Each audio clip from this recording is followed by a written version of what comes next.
afternoon, and thank you for joining us today for part two of our customer experience, healthcare customer experience. And we are delighted to have Helen with us today. She's one of our fantastic trainers, and then of course we have Christine, who is our healthcare expert guru here at BPA Quality.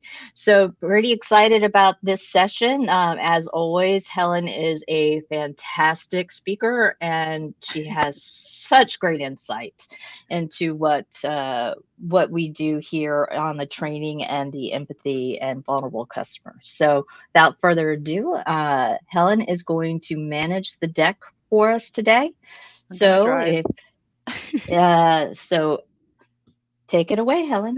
Thank you. That was quite a big intro. That's some big shoes I have to step into, but I'll do my best. Thank you so much. And yeah, I'm very happy to be here with you both today, exploring this key element of CX in healthcare specifically, and that is the transformative power of our human, even emotional intelligence skill set, and specifically empathy, and how it can help us to shape optimal experiences and outcomes when our patients are most vulnerable to the challenging circumstances that, of course, we often see along patient journeys. So let's dive in. I certainly can't wait to get started. So, yeah, lovely to be with you, ladies. So let's just welcome you all. I want to say hello. So I'm Christine Clarkson. I'm BPA's VP of Healthcare Quality Solutions, and I have over 20 years of healthcare experience. And that includes working with different PBMs, specialty pharmacy, 340B, medication and drug distribution, disease state management, patient assistance programs. It goes on, and of course, with patient care. So I'm lending my expertise today in healthcare to speak with you today as well about, really elevating the patient experience. And we're excited to share, our insights all with you all today. Awesome. And I'm Karen Dupree. I'm the Senior Director here at of Quality Solutions with BPA. I've been with BPA for about 15 years now, but I've been in the space for, I think, my entire life. So I have over 20 years of customer service and quality experience spanning from in-person guest relations, call centers to customer experience and psychometrics content contributor via blogs, podcasts, and everything and anything social out there. Mhm. So, welcome everybody, and excited to hear from Helen. Yeah, lovely stuff. So as you can see, I am Helen Beaumont-Manahan, or I was the last time I checked. I am Head of Training and Development here at BPA Quality. I've been with BPA for speeding towards 11 years now, and I've seen many different, quality frameworks, implementation solutions, and latterly I have been delighted to step into the training space to make sure that we are identifying the gaps and then delivering real impactful solutions to our clients externally as well. So really pleased to be here. And this is you'll hear me nerding out a little bit today. So no apologies. I'm sorry.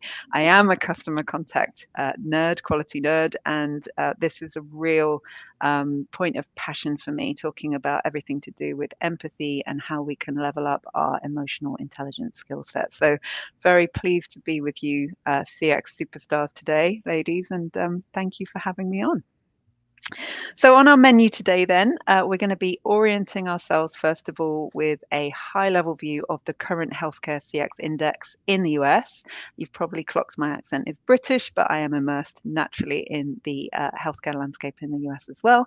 And then we're going to drill a little bit further into Forrester's research, specifically around CX in healthcare. And then we're going to unpack some of those drivers around the frankly ailing state of experience in healthcare CX through the lens of vulnerability. We're going to get some insights into the emotional impact of vulnerable circumstances on patients. And we're going to be considering the often overlooked and certainly underplayed role of empathy as a superpower. And I don't use that lightly.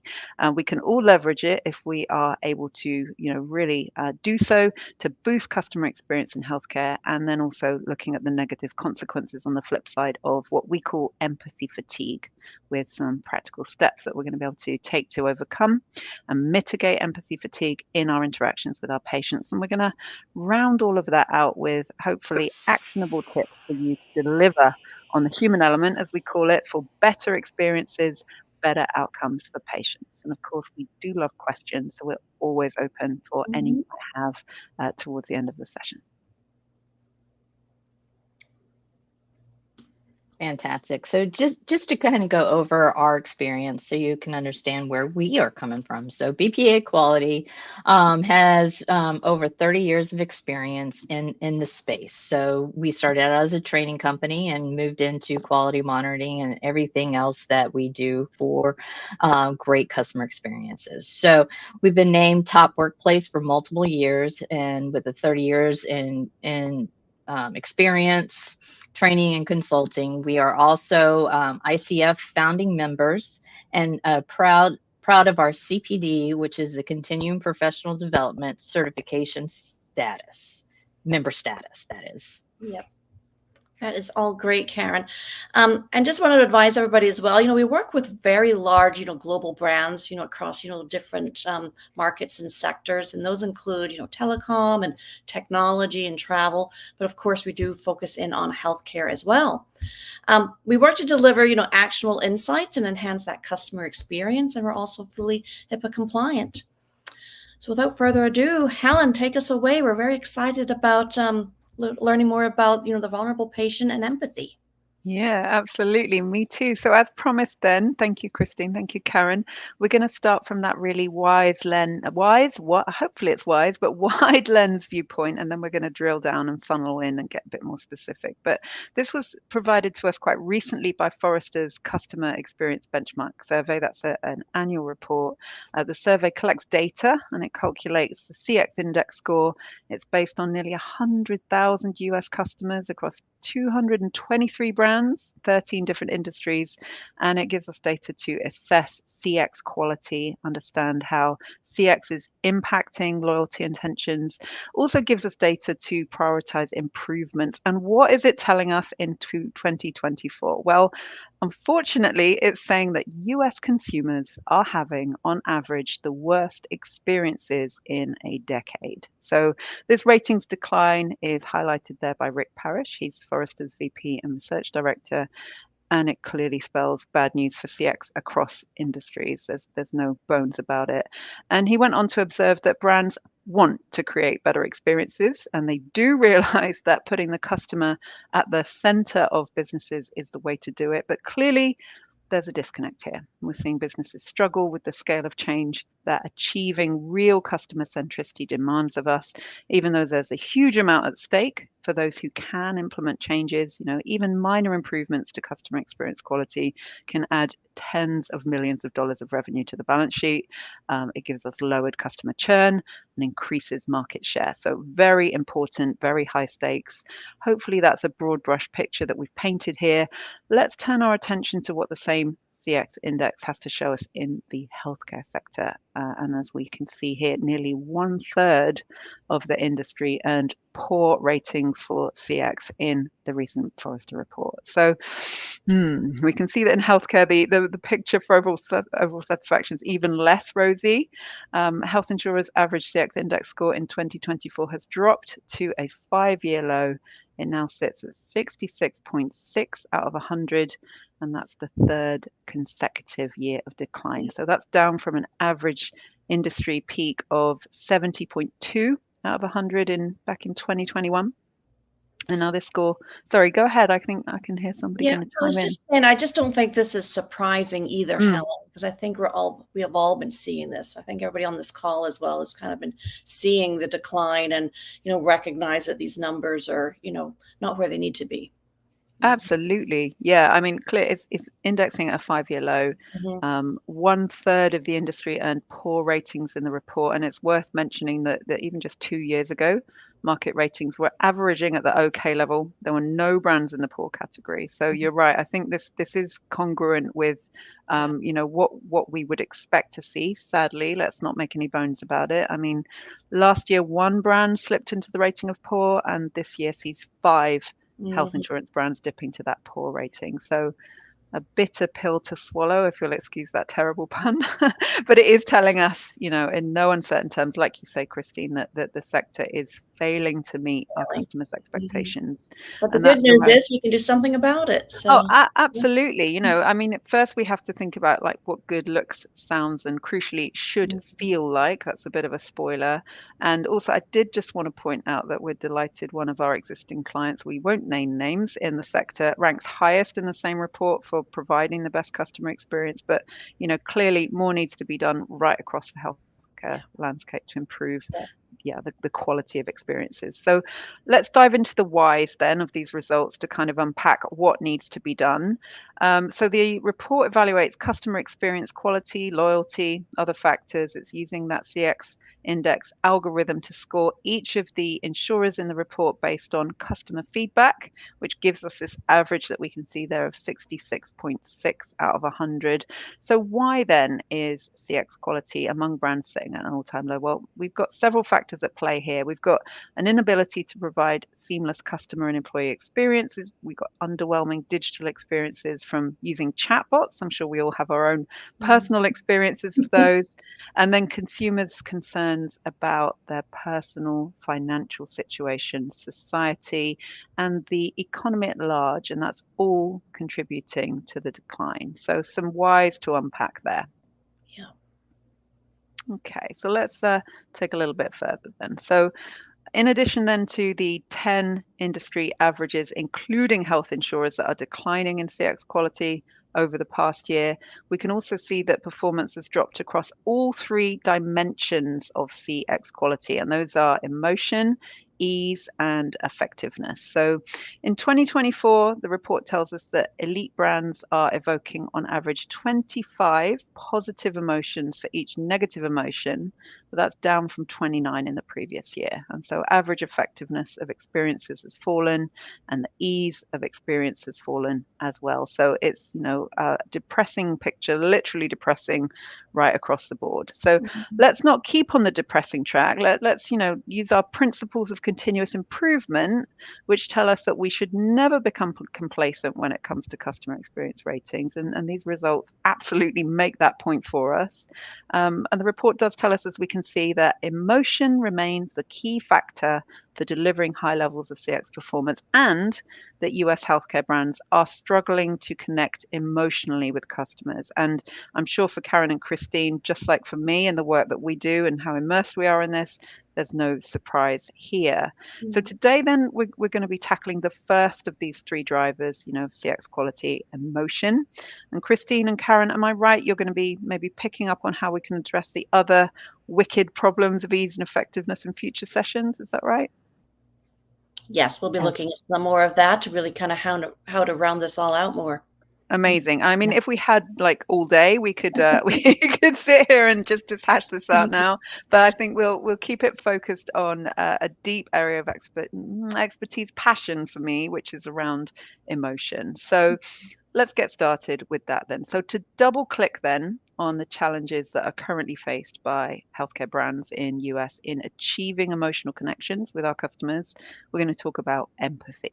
And in our experience, empathy can be really easily overlooked or even just discounted. But the closer we get to the truth, the more powerful the lessons can often become. And we absolutely believe that empathy is paramount. It is key to connecting with our patients at the emotional level that brands are seeking, particularly when they're experiencing the kind of challenging and highly emotional circumstances that are not the exception, let's be honest, but more of the norm in Mhm. their healthcare journeys. So this is a complete area of passion, like I said, for us, but it's not just passion. We do use a science-based psychometric approach to ensure real, robust evaluation of the effective use of emotional intelligence and key behaviors for empathy. And put simply, it's absolutely key to doing the right thing for all of our customers, but particularly when vulnerability is present. So In case it needed repeating, there are a whole raft of benefits we can see to getting empathy right, both from a patient, but also from an employee perspective. Why this matters, from defusing and de-escalating potentially difficult situations to that reduction that we see in effort, customer effort, and enhanced sentiment during and throughout their patient journeys with us. So a range of reasons why it matters to our people, but also the benefits aren't just limited to our patients and to our team members. Empathy truly matters from a business perspective too, to really, see the gains in that all important margin and market share, as we mentioned when we got started. So hopefully I've set the scene around why all of this matters now, but let's ask a deeper question, which is why now? Why is vulnerability so front of mind for so many of our organizations currently? And there's certainly a growing acknowledgement that we need to do better collectively. Things like the Forrester's report absolutely shows us that, without a shadow of a doubt. But let's really kind of unpack some of the reasons. And here are some of those reasons why this is so important right now. There is a lot going on that is showing us all loud and clear that it really is time to level up our response at a human level. So sometimes this is known as polycrisis. I think the Collins Dictionary word of the year in 2022 called it permacrisis. But to really show up for our companies, to deliver on empathy, to make those emotional connections, we have got to acknowledge and deeply connect with the current lived experience of our customers. So we're post global pandemic now, sure, but we're all still living through turbulence in living costs, Mhm. inflation rates, really complicated geopolitical picture. There are several wars and conflicts, sadly. We're in a global year of elections, more than half the planet, that's some 50 countries, heading to the polls or having headed to the polls already in 2024. And these wider circumstances absolutely can and do impact on the ways that we and our customers are feeling day to day. And they absolutely feed into the types of issues, the emotions, the expectations, the tolerance levels that our customers bring to us when they make contact and throughout their journeys. And if you add in AI, rising automation in the name of, digital transformation, we're seeing significant disruption at quite a bewildering rate. We are living in what can be called VUCA times, so volatile, uncertain, complex, ambiguous, and we need solutions to address them. So I just wanted to bring that idea of polycrisis forward because people resonate with it. People get this. Even at agent level, people understand. In this time of polycrisis, let's get really clear on what the real challenges our customers are facing are that are impacting outcomes and experiences, because only then, with that clarity, can we seek to address them and to lean in. So Mhm. it I think starts you by had a great list acknowledging, there as well, Helen. I think that was a great list. I think everybody on this yeah, call is probably seeing many of those, maybe even some others as well. So, mhm. there's a lot going on out there, and I think we need to recognize that it's not just our teams and our staff members seeing these. It's our patients and our customers as well. And how do we address that? Oh, 100%, 100%. And I mean, this is quite a busy slide as we look at it, but you're absolutely right. It is complicated. It is complex. There Mm. are layers to it. And it starts by acknowledging, I think, that health issues are just one part of the puzzle. It can be really tempting if we are in our segment, we're in our lane, to just focus on that for our customers. But now more than ever, we really need to be acknowledging it. Behooves us to acknowledge that our patients are experiencing this range of challenging, layered circumstances that make them more vulnerable to harm, to detriment, to poorer outcomes. And these characteristics of vulnerability that we see here sometimes get grouped into kind of four main key drivers. So, health, life events, resilience, and capability. And so, while those health issues are going to be part of all of our customers' journeys in healthcare, they are just one element. And these kind of circumstances, life deals us these puzzle pieces, may be fine in isolation. Any of them can be okay and we may be able to manage. But when we hold these kind of things in our awareness, that they can happen at any time, it can help us to be mindful when we come into contact with our customers of that tipping point, to understand when we or our customers are just given one puzzle piece more to figure out and become negatively impacted Right. and are likely to suffer harm. because Right. one can just be too much. Exactly One that. can just It's be too much. exactly that. It's that point where it Mhm. crystallizes into harm and impact that we want to be alive to and be, really connecting at an emotional level with our customers to be able to understand where that is. We don't have to diagnose or fix vulnerability, but we do have to be aware of it and meet it with empathy and understanding. And to bring forward our empathy and understanding, we do need to understand the dynamic nature of vulnerable circumstances and how they can change and fluctuate over the course of a customer's journey with our brand ultimately. So we would always say that our starting position, as we can see here with the orange text, is that vulnerabilities may be a part of a person's life, but they are never the whole person. And when we train our teams, when we coach our team members, we do need to be mindful that we're not applying labels. We never want to risk making our customers feel singled out or patronized, as you might say, or less than, made to feel less than due to their circumstances or characteristics. So it's a complex picture, but it can be tackled, and it starts with a willingness to engage and to understand, and also a reminder then to just underline that point that not all vulnerabilities are visible. Mhm. So here's a stat that hopefully will bring that home. Let's let this research from Bankrate sink in. Most American adults don't have enough savings to pay an emergency $1,000 expense, And we hear that over and over again. right? We do, Helen, is that, people do struggle and those are Mhm. challenges, but you can't see it. So Right. there's these behind the curtain type of activities going on that we can't see that is really impacting our patients. It's a really important point, isn't it? And we could easily have a quote here that says, "Be kind, for everyone is fighting a battle we know nothing about." And that can feel, Mhm. like almost too evident to even speak about, but it's so important. And we're absolutely seeing this picture from Mhm. other economies. People around the world are vulnerable to rising and unexpected bills. They might be in financial difficulty, or as we can see here, could quickly find themselves in difficulty if they suffer a financial shock. So, quite an alarming statistic. And we can break that down even further. If we slice it this way, nearly 1 in 4, that's 22% of US adults, have no emergency savings at all.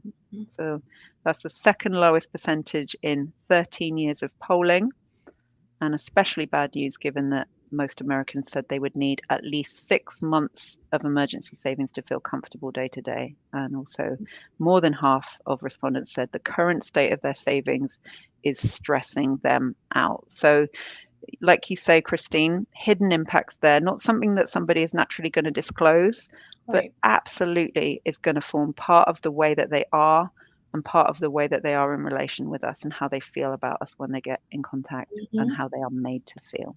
Right, because we hear all the time of, patients trying to make the decision, do I Right, pay my rent or and buy food, or do I, purchase my right. medications? It's Absolutely. all Yeah. time for people. Yeah, these are quite literally, life or death decisions that people are making. Absolutely. And it really does tally with research from the UK, which has found that nearly half of us, so 47% of adults, show at least one characteristic of vulnerability. If we think back to the slide with those different elements of the puzzle, those vulnerable and challenging circumstances that we Mhm. could all face at any time. And we know that all consumers are at risk of harm or detriment, but the risk is increased if they are in these vulnerable circumstances. So, again, responding with empathy, we would say it's no longer a nice to have. It is absolutely business critical. This is mission critical stuff that we're talking about here. And we ignore empathy, we see it as fluffy at our peril. These are the things that matter to our customers and ultimately will matter to our business. So let's kind of go forward then and think about what we need to do. How can we get this right? How can we truly empathize? And we can see to do it well, we need to understand and acknowledge the human impact that vulnerable circumstances can have and just raise awareness in our teams. Again, not needing to be, we're not diagnosing, we're not fixing, we're not doctors, we're not politicians, we're not lawyers, we're not counselors, but we can be a human point of contact, someone to listen and to give empathy when that customer is in need. Because once we know better, we do better. but we don't always do what we know. So I think let's that's have a key think what about you're saying there, Helen, as well, is that we're not here to diagnose and fix. that. We're here to support and provide the empathy, to the patient. Oh, I think 100%. very Yeah, that important we've got there. to be really careful in role, because when we Mhm, talk about empathy, it can be easy for our team members to, when people are going through such challenging circumstances, to be left holding too much.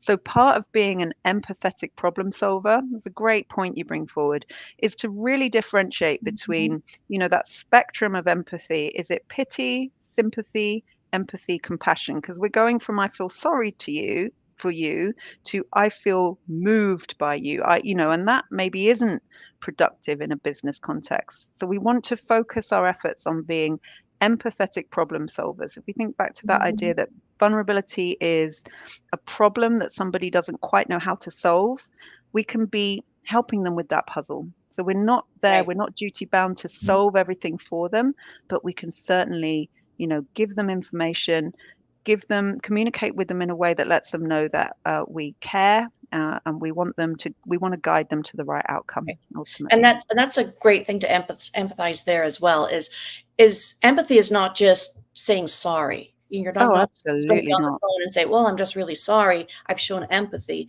I mean, that's not it either. So No. it's like what you said, it's going in and understanding, and how do I then help to fix, Mhm. the issue that you're currently having, and how do I then guide you and educate you to move forward, successfully.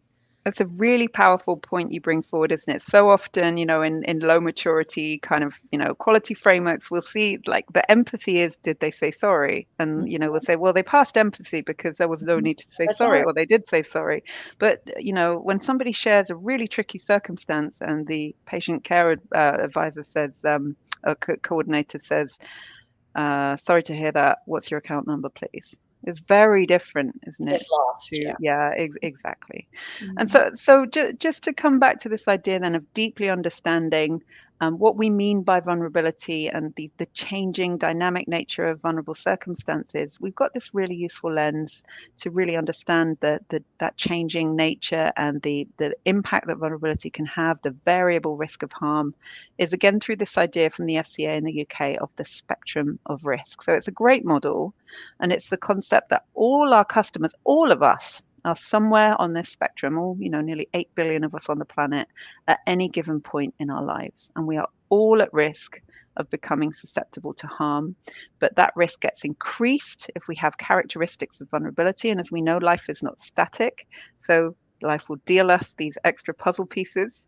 And there are four main drivers, as I said, of vulnerability that make up that puzzle that we're all trying to solve at any time. So that can be health, new diagnosis, for example, life events such as maybe new caring responsibilities, low resilience, so the lack of ability to cope with a financial or an emotional shock, just like we see with illness, both of those things, and low capability. So maybe low knowledge of a particular process or a procedure, or maybe low literacy or numeracy skills. So, as I've said before, I can't stress enough, this is a dynamic, it's a changing picture.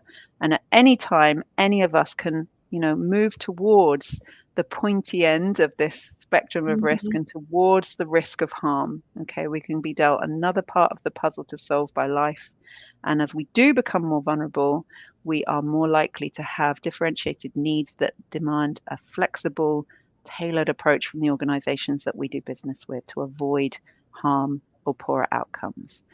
So really important, I think, not just to define vulnerability, but to also think about, what is this harm that we're talking about? How do those impacts manifest? And again, this is quite a busy slide, but it's really important, I think, to identify what the detriment is, what the harms or the problems that our patients are vulnerable to, can be exposed to, while again noting that these can fluctuate and change over time. So if we don't fully realize these elements, then we won't be able to help our customers or show up in the right way. So Mhm. quite a bit there. I just wonder, as you look at those, Christine, what your reflections are on these.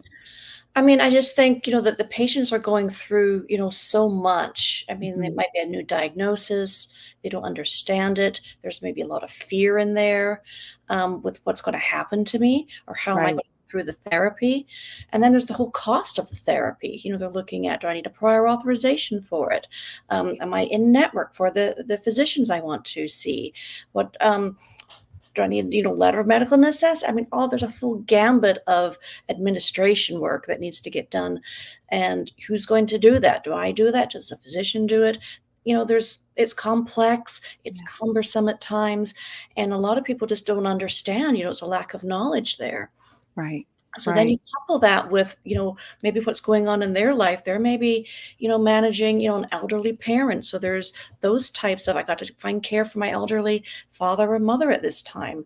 So it compounds and it layers. So there's just a lot going on, with a patient, a potential patient, in these areas. And that can all then strive them towards, that pointy end of harm. Yeah, for exactly that. And you've built a beautiful picture there. And again, we want to be holding these things in our awareness without ever feeling that we're left holding them. Okay. And a lot of the way that we can show up with an empathetic response can help us to really let that customer know at quite a high level that we are there, we are listening, we're acknowledging all of these things just by showing effectively kindness. Whereas we might be very process driven or very in the moment or very focused on what we need to do or bound by time or other metrics. But just by holding that, it can really change even our attitude, okay, and our mindset. And we're going to touch in a little bit more on that in a moment. Okay, great stuff. So, excuse me for getting a bit trigger happy. It does bear repeating. We often see the narrative focused on customer vulnerabilities, and we've just looked at some of those impacts. You really brought those to life there, Christine.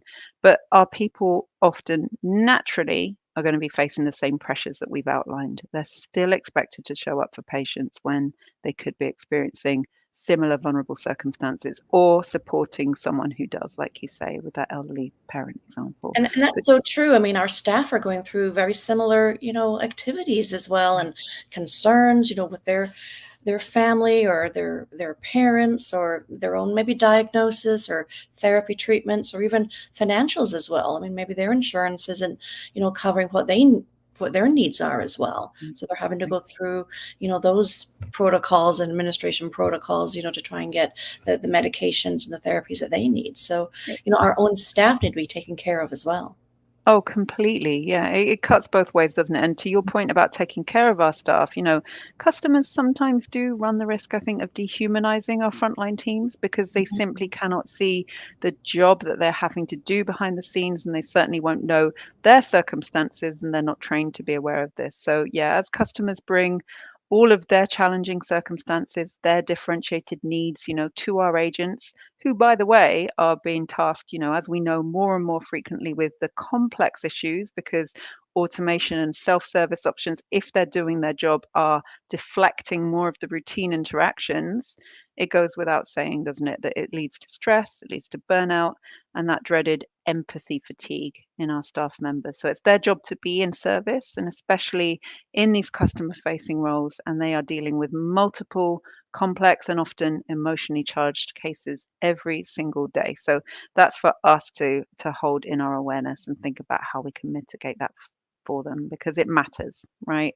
It absolutely feeds into how resilient our teams are, how well they're able to bring forward that empathy, their compassion in challenging contacts, and when customers are sharing difficulty. It Right. really does come out sideways. Yeah. Because if your team is not feeling good, if your individuals on your team are not feeling good, it's then hard to project other people to feel good.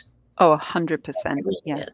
Exactly that. And what we're exploring here, I'm sure, is resonating, when we reflect on our own organizations and the quality of our contacts, if we're honest, our customer experiences, given what we're all going through at the moment, our outcomes even.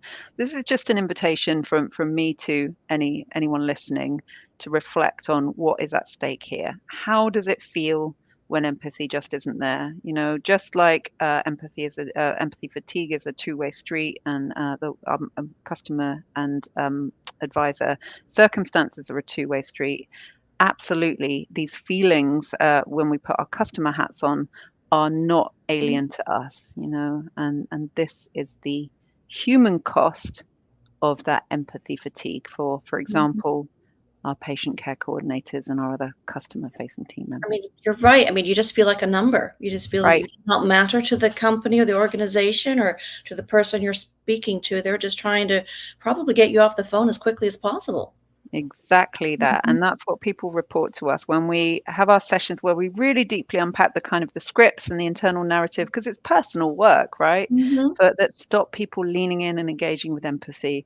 That is absolutely one that we hear a lot. And, what we can see here, this type of comment and the response is not unusual. Mhm. So we have a customer saying, finally, I've been waiting so long. I'm coming up against a wall here. I can't get any answers. Please, can you please help me? And the response is, what's the name on the account? And in light of that CX index that we reviewed at the top of the session, it is crucial that we are identifying these interactions and the systemic training needs, and that we're closing these gaps to make sure that nobody has to experience this, Right. because yeah, Agreed. it's so important. Yeah, because there are a few key things, aren't there, that our patients always want to know, all customers want to know. It doesn't matter what channel, the nature of the query. I would argue it doesn't matter what culture or language you're operating in, what the line of business is. People want to know, am I through to the right place with this contact? Does this person understand what I need? Are they willing to help me? And then we can distill that even further to, do I matter? Do they care? I'm curious to get your views on that. I mean, I know it's not exactly controversial, but I'm just curious about your observations here. I mean, I think that first question is always at the top of my mind because there's so many, you know, departments in IVR trees these days. And, Right. there's not usually an omni-channel. And, am I going through to the right department? Or how many times am I going to get transferred? And then the potential to get hung up on and I have to start the whole process again. It's You a, know, the it's fear is real. the fear is real, and it's Fear brilliant that is you bring real. that forward, Christine, because this, when we have vulnerabilities, when we know already that people experiencing vulnerabilities are more likely to give up more easily, they're Mhm. more likely not to know the right route to take to get their issues resolved or to get a complaint dealt with, and sadly they do tend to fall through the cracks a bit more. So this is so important to be that reassuring, to look, just walk our customer journeys. We could say that empathy is walking in a customer's shoes. When was the last time we gave ourselves a call? When was the last time that we checked out, all of the touch points in a customer journey? And then how did we break down that conversation to make sure that we're letting the customer know, hey, you did the right thing to call today. Yeah, or you're through to someone who can help you. It's simple but not easy. So again, there's the key question then. We've got a scaling activity. We don't need to run it as a poll. Again, it's just that invitation to reflect for anyone in the session, how confident we currently feel in our team's approach to support customers experiencing tricky or vulnerable circumstances. So, scaling from 1 to 10, from, we're rookies, we often get it wrong, through to about a 5, which is, good, but there's always room for improvement, and then right up to a 10, which is frankly, I don't know why anybody would, attend a webinar like this if they really believe that they are absolutely ninja already at, being experts in empathetic service and looking after their customers from a vulnerability perspective. But it's an interesting question, I hope, and a good opportunity to think about that. And it can all feel quite disheartening, right? We do know that vulnerability can be massively overwhelming to our team members, and that can be another blocker to why people won't lean in and be empathetic. It's because they simply feel like the task is too big. There's simply too much to do. But there is so much we can do, and we always want to remind people of that. Customers in vulnerable circumstances are at risk of poorer outcomes, but we always want to get the message right from the frontline teams that that is rarely inevitable, and we can upskill team members with really practical tools, ways they can help, the ways they can empower, take the time to listen, spot signs and signals, ask really good questions, and then have the courage to lean in with empathy and have conversations that matter, to really engage with customers in a way that is tailored to those differentiated needs and hopefully mitigate or avoid the risk of harm. So this really is hopefully a message of hope. There is so much we can do, and we shouldn't be afraid to be proactive and have a conversation. But we can't do that unless we have the skills and the confidence to do that, and the empowerment, frankly, to do that. And we're so confident because we see this time and time again. And I know you've seen this before, Christine, but this is firsthand the impact that effective training programs can deliver to target really tough business Mhm. problems like fair treatment of customers who are in challenging circumstances. And here Yes. you can see, yeah, just like a huge increase. We're so proud of this one. Internal quality scores around appropriate and sensitive treatment of customers in vulnerable circumstances pre and post vulnerable customer training. And we're Yeah. really proud Some of this. amazing results with this one. And, it's just significant to the company as well as to their customers, their patients as well. Oh, for sure, for sure. It really is. And then that's a really key point, isn't it? I mean, we've got some accompanying client feedback that it's great to hear. It clearly matters to them. But for me, it's the way it translates for the colleagues in role and the customers themselves that we are most proud of, the impact that we know this type of intervention can have. And then ongoing, how are we mitigating evaporation factor, how are we double clicking, how are we embedding the learnings, having, energizer sessions and making sure that people are continually engaging with what they've learned and those new behaviors. One of my training colleagues likes to say, make new moves and keep on making them. How can we ensure that?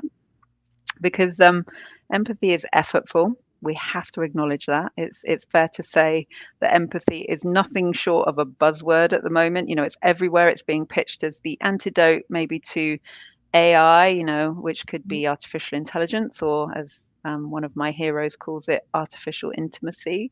But it's simple to say, but it is less easy to deliver well. So lots of definitions out there in Google land for empathy. There are many, but it's the ability to really perceive and identify and respond to the emotions of others. It's really an integral part of customer service.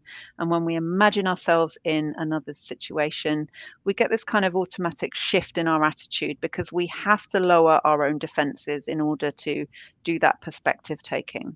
And the key message here is we don't have to experience what our customers are experiencing to empathize.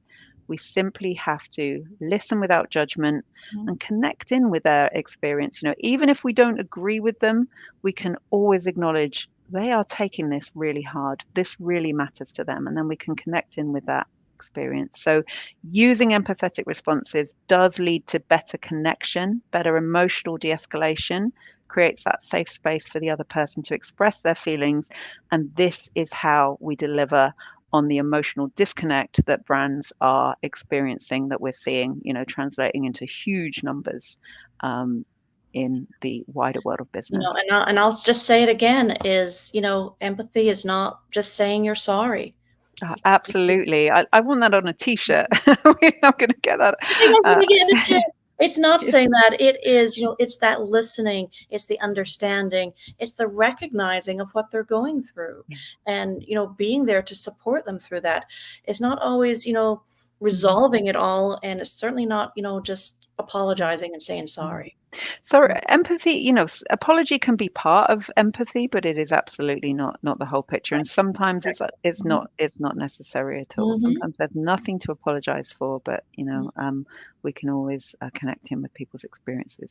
So as Seth Godin says, these are real skills. Okay, they get called soft skills in customer contact and CX all the time. Even now, I don't like that. IQ, our intelligence quotient, can get you through school, but EQ, our emotional intelligence quotient, is what gets you through life. So IQ gets you hired, EQ gets you promoted. And if we expand our EQ skills of awareness and then, empathetic, positive management of our relationships, then that can help our team members to choose to adopt a more curious, empathetic, productive stance in even tricky situations. And here's that skill set. So those real skills, we can see where empathy sits then in this wider emotional intelligence framework of competencies. And so we're talking about, contact center stress syndrome, compassion fatigue, low frustration tolerance. Part of the solution is building our EQ. And as well as helping our interactions, these elements could also be seen as the fundamentals of effective management, really. So if we're honing in on these within our workforce, we're upskilling people in these elements, then we are absolutely developing the leaders of the future. We're cross-skilling with succession planning all in one. These are hard transferable skills. And I will die on this hill, Christine.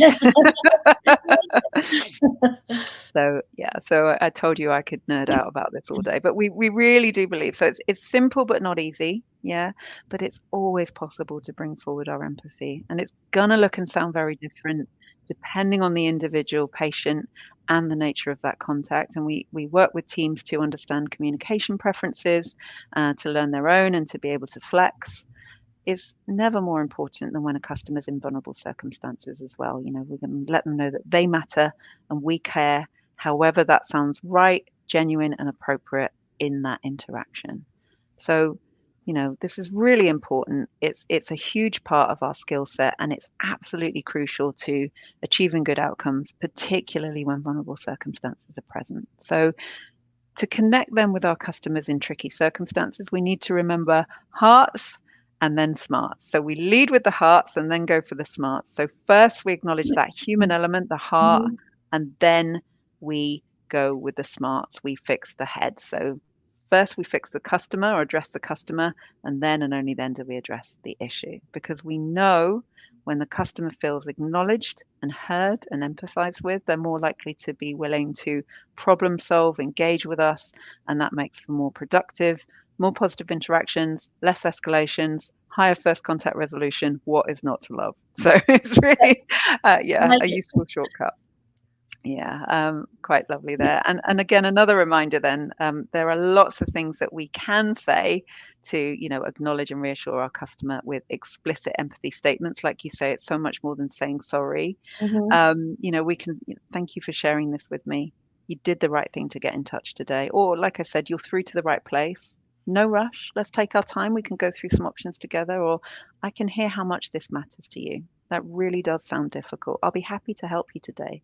Let's start by getting some details, and then we'll bring up your account and take a look together at what's happened. So, you know, Mhm. it's really important that we are having our words and our tone be congruent and match. Can we be open? Can we be non-judgmental? Can we be curious?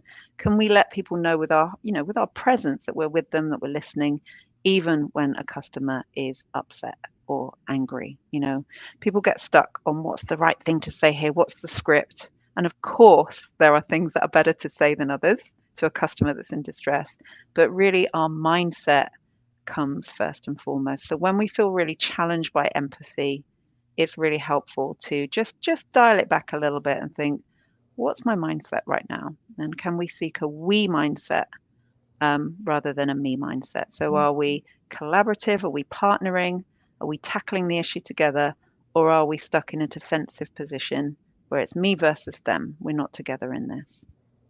So we can boost our empathy then by, you know, just gaining an awareness really of what kind of side of that fence that we are on, that virtual fence. Are we adversarial, or are we, you know, in a collaborative partnering space where there's no mental divide and we're envisaging tackling the issue together? Because that does change the way we come forward with our tone and our word choice and really our presence with that customer.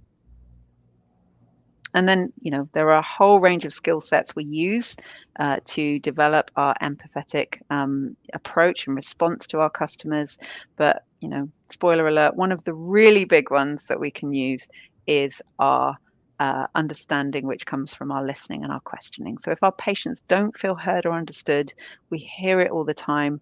They'll restate that issue throughout the contact, and it could have been fixed right off the bat by that patient, patient coordinator advisor, if they were able to deliver on the first heart and then head, just in that first couple of moments, and then as needed throughout that contact, because empathy does start with listening. And here's a little actionable tip for you, for your teams, if any of you have customer facing teams, as a little coaching methodology here. To listen well, we can check and we can invite our team members to check and self-evaluate that they are using ears. So they're being empathetic, they're using acknowledgement, they're using reflective conversation, and that they're summarizing, particularly when there may be vulnerable circumstances present. We want to make sure that we are on the same page with our customer and making sure we're able to adapt and flex with them. And there's so much that our advisors can do and that we task them to do and that we coach them and train them on and evaluate them on. And we're always seeking those improvements. But here's a reminder, and I know Christine and I, we've spoken about this quite a lot, but Mhm. a bad process will be a good advisor every time. Pow, truth grenade thrown into the Exactly. conversation. And Yeah. I think this, resonates, with all of us. We all know that you can have the best patient advisors, but if they're being caught up in complex and cumbersome processes, that distract and, hinder them from delivering empathy to your vulnerable patients, then you're not going to see success. You need to ensure that your processes are really not the kryptonite to patient advisors, delivering empathy to your patients. Yeah, I love that. Again, that's another one for a t-shirt. I told you I was a nerd. I'm gonna take that one too. You're absolutely right. So we want to be encouraging our frontline team members when they notice a process that is tripping up patients, particularly those who are challenged or in vulnerable circumstances, to be proactive to feed that back. But also we have to do the hard yards for our team members and make sure that we are supporting them rather than hindering them. And this is where an area that psychometrics can really help us. So psychometrics, then the field of study that's focused on objective measurement of behaviors, abilities, traits, knowledge. And we use a psychometric approach in our CX and in the tailoring of our programs and our training. So it's knowing what to look for, observing it accurately, feeding back effectively, and then validating those results. And it's an iterative process that we take to make sure that our interventions are robust and reliable. So it can be used to really boost satisfaction. And as we know, we're here to talk about the gnarly problem of boosting CX in the healthcare field. Hopefully in 2025, if we're able to, action some of these tips, we'll be in a slightly better place. But this is what's available to us by using a psychometric robust scientific approach. So, with all of that said, I just want to bring it all together. Firstly, to thank any listeners for their time and attention. I hope there's been something that's resonated with you in everything that we've spoken about. We've covered quite a bit of ground. I did warn you at the top of the session that I am a nerd and I could literally talk like the Duracell bunny about these areas all day, or maybe for longer than a day. So, anyway, but I wanted to close with a reminder that in all of our exploring around boosting our levels of empathy and showing compassion for our patients, our customers, we have to start with showing compassion for ourselves. We need that focus on our own self care. We can't pour from an empty cup. We need to be able to take the time and space that we need to reflect, to show ourselves empathy, or we will never be able to develop the resilience and the frustration tolerance that we need to show up and be empathetic problem solvers for our customers with everything they bring to us in this polycrisis that we are all collectively living through. So another reminder then that this is the why don't we do this for everyone test. It's a hard truth, but when we're prepared to get things right for our most vulnerable customers, our most vulnerable patients, we're going to get things right for all of our patients. So when we design our services, we design our journeys, and we train our teams to accommodate for those differentiated needs that we talked about that vulnerability can bring to with our patients, then we're going to be sure that we are designing the environments to meet the needs of more of our customers more of the time. So quite a powerful point, often overlooked, but really important. And we want to get everybody involved in this inclusive design of our patient journeys and what good should look, sound, and crucially feel like. There are also lots of models, lots of really useful support models out there that have been developed by psychologists, and mine's much greater than my own, to help us manage conversations with vulnerability, so vulnerable circumstances where they might be present in a sensitive and fair and compliant way.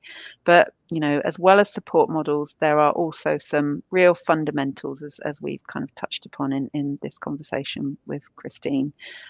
So it's about listening really deeply, remembering that the way we listen can shape the speaker, how much trust they have, how prepared they are to share with us, how prepared they are to engage with our solutions and options that we might provide to them. It's about being other centric, remembering it isn't about us, not taking things personally, having that frustration tolerance where we can, having that service mindset, that collaborative mindset, being non-judgmental, giving human acknowledgement of the customer's concerns and challenges, and then taking that partnership approach, that collaborative we versus me approach to solving issues together. So plenty to think about. Whenever I look at a summary like this, I always see it as a bit of an invitation to myself to think, what do I need? If these were buttons we could press, which one would I be pressing today to try and boost that for myself? I think today there's something in there about really listening deeply, because we can always remember that there are levels of listening, and there's a lot available to us when we're able to dial our listening up. So finally, then, as promised, some actionable tips around training and coaching our teams who are patient facing when they want to level up on their delivery with empathy. Of course, the first tip would be, please have a conversation with us, because this is absolutely an area of expertise and passion for us. But a practical checklist then to end on. So time is very important. And if we come back to the idea that a bad process will beat a good advisor every time, this is something we see. We might be encouraging team members to have effective conversations with patients experiencing challenging or vulnerable circumstances. But then on the other side, we're having coaching conversations where we're saying, TikTok, you took too long. So we need to balance this, and we need to buffer that stress and that tension for our team members so they know and they feel empowered to have conversations when they matter to our patients. We need to be seeking to balance our own emotions first. It's that core part of our emotional intelligence skill set, self-awareness first and foremost, seeking emotional balance and awareness. And then cultivating that mindset then, that we and not me, being in service, wanting to collaborate, being an empathetic problem solver, setting our intention to take the customer's perspective, listening attentively, checking our understanding. We can remember our little acronym of EARS to help us to listen well, putting our judgments aside, knowing that we don't have to agree with a customer to show them empathy, and to recognize that for them, this really matters, and we can show them that we care and that we're willing to assist them. And then finally, reassure each patient that we are willing to help them, because we may know, but unless we're explicit in our words and our actions and our tone, then they might not know. Mm-hmm. And again, just a summary, a lot here. All of these elements, I think we've probably touched on at some level. And I think, Christine, you said something very impactful to me in a recent conversation. You said, something along the lines of, this just scratches the surface. It's a mile wide and a mile deep. And this kind of slide speaks to that. All of these things that we can all be doing to hone our empathetic skill set, to hone our emotional intelligence, and to really show up. But that message, there's so much we can do. If we take nothing else, there's this prevailing idea that we can just condense all of this on every single call, in every contact, in every interaction with a patient. What would we notice? What would they notice if we were to simply do our very best and commit to let them know that they matter and we care every single time? So that's kind of where I want to end this, really. I just want to touch in on, the ways that we've identified that can really help to heal the ailing CX that we're seeing at the moment in healthcare. And as we know, it really is ailing. We're at a place where we need to take action. We need solutions. And we certainly feel that we have some of those solutions, and we always welcome conversations around that. I also do want to point out that we are delighted to now be CPD certified for our effective support for customers in vulnerable circumstances training that we deliver. It's now certified, and it's just another endorsement for us to highlight the value of the impactful, structured training, where we endeavour always to help our contact centre teams to support customers when they really need it the most. And there's so much we can do, and I just want to end here and just see if you have any reflections around our training solutions here, Christine. I mean, I think you touched on a lot of the training solutions there, Helen. And, as I've been saying throughout is, this is just the tip of the iceberg, Right. delivering this empathy kind of, webinar today. It's just the tip of this very large, subject that's going on here. And we do offer many training modules, on this topic, as well as others that can be, customizable, to your organization and to your needs as well. Because we certainly know that, one size, doesn't fit all and shouldn't fit all. So, certainly, look us up, check out our website, contact us to have a chat on how we can help elevate your game here. Let's not be the kryptonite. Let's help it. 100%. Absolutely. I love that. So cool. Oh, excuse me. Just one more slide here as well. As we mentioned at the beginning of this webinar, this is a series, and so our next one is scheduled for August 8th, and that one is going to be covering the CX innovation in the healthcare industry. So we've invited our coworker, our peer, Matt. I can never say his last name properly. Grinsett. Yes, and he is our data analyst, scientist, and he'll be talking about what are the different technologies that the call centers are experiencing now, and how to get the most out of it, using not only the training piece, but also the psychometrics piece as well, when looking at the different tech stacks for call centers. So we look forward to that one on the 8th, and I hope everyone will join us then as well. And I guess we can move on to our website. And, absolutely. thank you for attending, today's webinar on empathy. And I hope you found some good nuggets of information there that you can use and apply in your organization, and, really to kind of work to improve, your patient experience. And certainly please reach out to us with any, further conversations or chats or how we can support your patient goals. Yeah, absolutely. Absolutely. And a big thank you to Helen. We love being part of a team with her, and she just makes BPA quality better. So. Oh, bless you both. Thank you for just indulging me in a point of passion today, and I hope I didn't nerd out too much. Yeah, always welcome No, questions. not at all. Thank We you love so the much. nerdiness. It's been a pleasure. Wait. Okay, thank you. Thanks, you all everyone. so much. Thank you. Okay. Thank you. Bye. Bye.